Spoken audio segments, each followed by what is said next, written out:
हाय friends, good morning. पोखरी रे पानी कौन वर्षा होता किछि ହେଇଛି जीवा नामन सहित देखिवा कौन केमती पानी ହେଇଛି नले चून पकेवा। बाहरलु नामन आउ मु पोखरी पाखु रास्ता रे गला बेलू ये ब्राह्मणी साप देखागला। बहुत दिन पर ब्राह्मणी साप देखी नथिली, आज देखिली।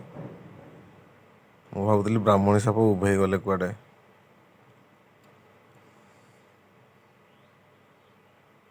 पाइप लगा पोखरी को पानी जावाई जाऊँची पानी 10% फुल है, जमा 10% भाया फुल है। नामन पाई बना होची सकाळू सकाळू सिमेई खाइबो। नामन को ब्रश कलानी सकाळू सिमेई रेडी हो गला, एबे खाइबो नामन।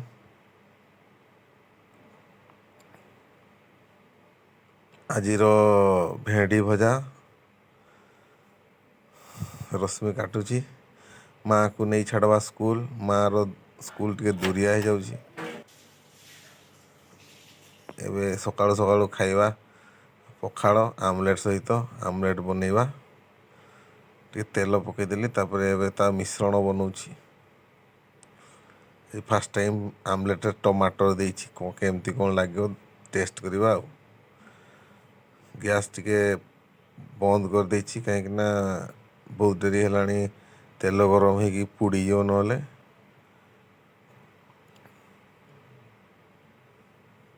नामन खाइबनी कहूँ, नामन को पियाज पसंद नहीं, टे लुण देदेली। नामन पाई अलगा बिना पियाज बिना टमाटर खाली लुण टिके देकी बनईदेव। तापर नामन पाई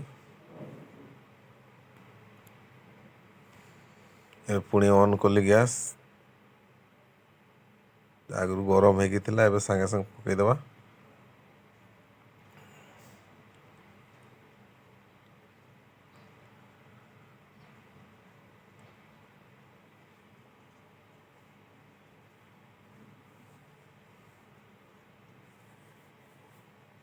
घरटार माँ स्कूल हम सी चलिकी जीव जदि हम 4 किलोमीटर खंडे, किंतु बाइक रे ताको नहीं छाड़ले हम 6-7 किलोमीटर बुली बुली की जीवा पड़े। माँ को स्कूल रू छाड़ी पलि आसलु नामन सहित। एबे आमलेट बन सारा पर पखाड़ खाइबा रेडी हो गलानी।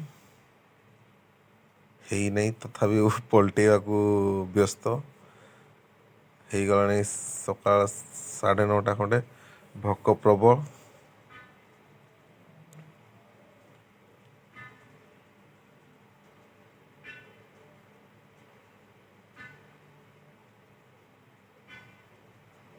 एबे बोधे पलटी हो। हाँ हो गला पलटी।